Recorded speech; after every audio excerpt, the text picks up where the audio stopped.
আর এবার দীঘার দিকে নজর রাখতেই হচ্ছে, কারণ দীঘার রথযাত্রাকে নিয়ে ফের জোরালো তরজা শুরু হয়েছে।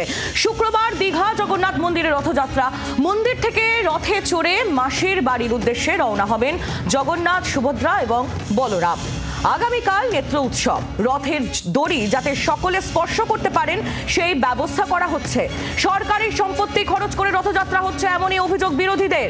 ট্রাস্টের মাধ্যমে সামগ্রিক মন্দির পরিচালনার কাজ চলছে এমনটাই সূত্রের খবর। সব মিলিয়ে ফের একবার জগন্নাথ দেবের দীঘার জগন্নাথ মন্দির নিয়ে শুরু হয়েছে রাজনৈতিক তরজা।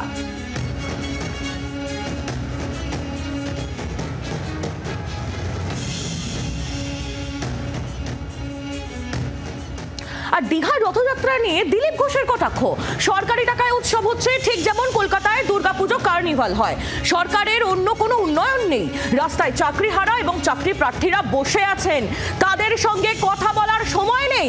26-এর ভোট মাথায় রেখে এই উৎসব পুরো প্রশাসনকে এটার পিছনে লাগিয়ে দিয়েছে। দীঘার রথযাত্রা নিয়ে ঠিক এমনই মন্তব্য করেছেন বিজেপি নেতা দিলীপ ঘোষ।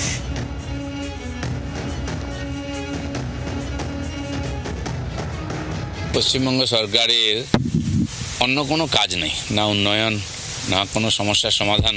রাস্তায় বসে আছেন চাকরি প্রার্থীরা, চাকরি হারারা হাহাকার করছেন, তাদের সঙ্গে কথা বলার সময় নেই, তার সমস্যার সমাধানের সময় নেই। স্কুলগুলো উঠে যাবে কিনা আগামী বছর তার কোনো চিন্তা নেই। এখন কেবলমাত্র আগামী ইলেকশনকে কেন্দ্র করে যা কিছু করছেন, সেই জন্য আর কিছুই নেই। কেবল জগন্নাথ মন্দির, তার এই 15 বছরের অ্যাচিভমেন্ট ওটাই আছে, তাই ওটাকে তুলে ধরার চেষ্টা, প্রসাদ বিতরণ থেকে আরম্ভ করে যা কিছু পুরো প্রশাসনকে লাগিয়ে দিয়েছেন। বাংলার আওয়াজ, বাঙালির আবেগ, জি 24 ঘন্টা।